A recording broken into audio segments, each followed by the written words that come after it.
Sara to ng dahil napabayaan. Pero sa kalagayan ni na Isabel ngayon, nawawalan ako ng pag-asa. Sana may mag-alaga sa akin bago pa isa na itong bahay. Anong ka? Kung ka ba, sama-sama tayo hanggang sa muli. Mag-isip natin yan. Huwag kayong mag-alala. Hindi pa naman huli ang lahat. Magagawa natin ito ng paraan. Magtiwala lang kayo. Ay, tiwala ka na ba? Ronald, Ano nangyari? Ayan. Nanangilaw, wala pang pagkain. Init. Huwag tayo kakain. Miguel, mag-usap na tayo. Wala ka ba ang puso? May sakit ng inay, oh. Kung ano-ano pag sinasabi mo. Ano ba gusto mong gawin ko? Magaling ko, hindi mo na ako doktor. Ashi. Tama na po yan. Igag! Miguel, hindi pa tayo tapos. Mag-uusap pa tayo, Miguel! Balik ka! Gusto ko magsituman. Miguel! Ito ba guys? Paano na tayo ngayon dito? Ano pa yung ibang bata nangangailangan ng tulong? Ako din naman, natatakot din ako eh. Tagal na rin natin dito sa bahay Aruga, dito na rin ako lumaki. Pero ikaw, tignan mo. May mga paka, nakakaalis ka. Eh ako.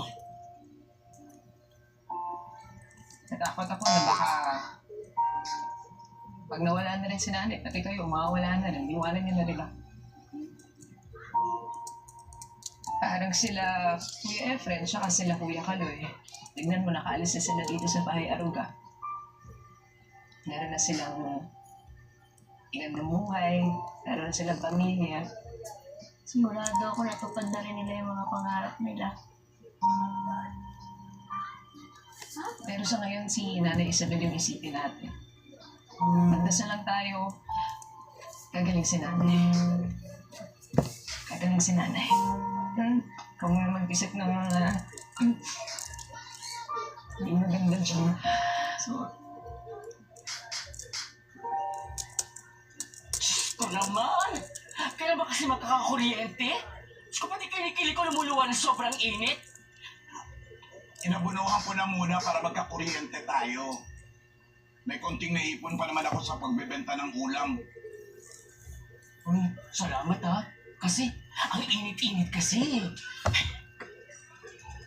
Siguro, ang sarap siguro mga ibang bansa, no? Lalo na doon sa may snow. Sana, matanggap ako sa ina-applyan ko kasi gusto ko na makapag-abroad at umasenso ang buhay. Uy, gising! Ang mabuti pa maganda tayo ng merienda. Bibisita ang pamangkin ni na Isabel. Sana matulungan niya tayo. May pamangkin si Ma'am? Ay nako, wala na. Diyos ko, edi sa kanya na mapapunta lahat ito. Papamamana sa kanya. Alam naman. Pumunta ka na nga sa kusina. Ang sakit mo sa bangs. Bakit?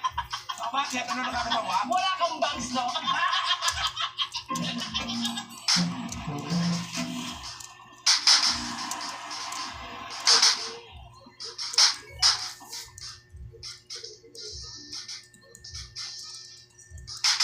hi, good morning! Oh, Evelyn! Buti naman dumating ka. Ang Auntie Isabel ko, kumusta? Thank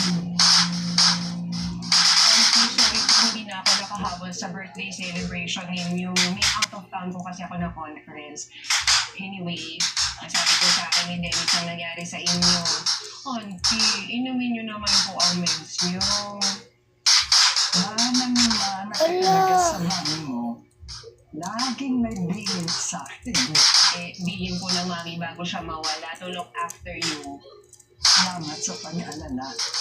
Eh kung sumama na lang po kayo sa akin, may spare room pa po ako sa bahay. And ang maganda pa nun, pwede akong kumuha ng private nurse to look after you 24/7. Naku, Evelyn. Hindi ko pwedeng iwanan ang mga anak ko. Kailangan nila ako. Auntie, paano po kaya kung bitawan niyo na po itong bahay aruga. Kasi malaking pera yung kailangan nyo para ma-maintain nyo tong bahay. If you want, I can even help you sell this house. Baka po kasi it's time na rin para isipin nyo naman yung sarili nyo. Mas giginhawa po yung buhay ninyo pag naibenta na tong bahay habang mas mataas pa yung market value ngayon. Nagtutulungan naman kami lahat para maitago itong bahay. At Evelyn, palagay ko, mamamatay muna ako bago ko bitawan at iwanan ito. Ay nako, auntie. Pag-isipan niyo po muna.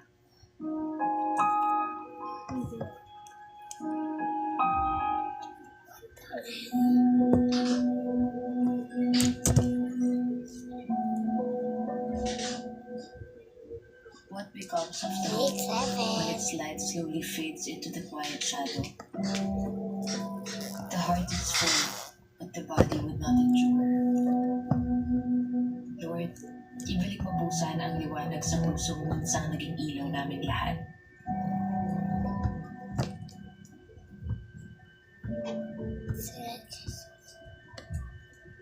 Diyos ko. Tulungan niyo si Nanay Isabel. Bakit, ma'am? Ano po nangyari kay nanay? Ayaw na naman kumain. Ilang araw na. Baka lalong sumama yung sitwasyon niya. Kung may magagawa lang po tayo. Alam mo, Beshi, mabuti pa umalis tayo dito. Nagsawa na ako mag-isip.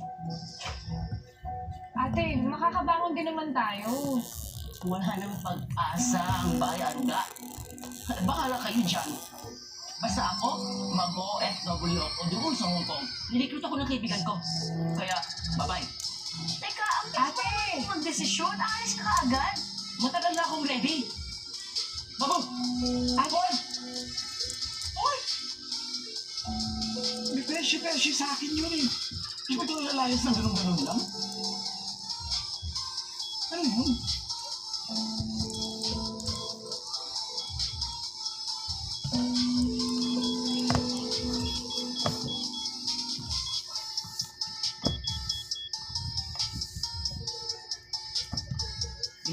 Anong kakainin natin dyan? Ano? Hindi mo man lang ba kukumustahin si Nanay Isabel? Ngayon ka naman umuwi ah. Hindi ka naman pare para mag-sermon. Pwede kumain muna ako. Lasing mo. Good morning! Hi! Kumusta po ang auntie? Evelyn! Buti na pagbisita kayo. Kailangan ko lang makausap ang auntie kasi alam kong kailangan niya ng pera. So, nandito ako para i-check tong bahay para makatulong. Kaya, Dignan, real estate broker ni Miss Evelyn. Hi. Ibibenta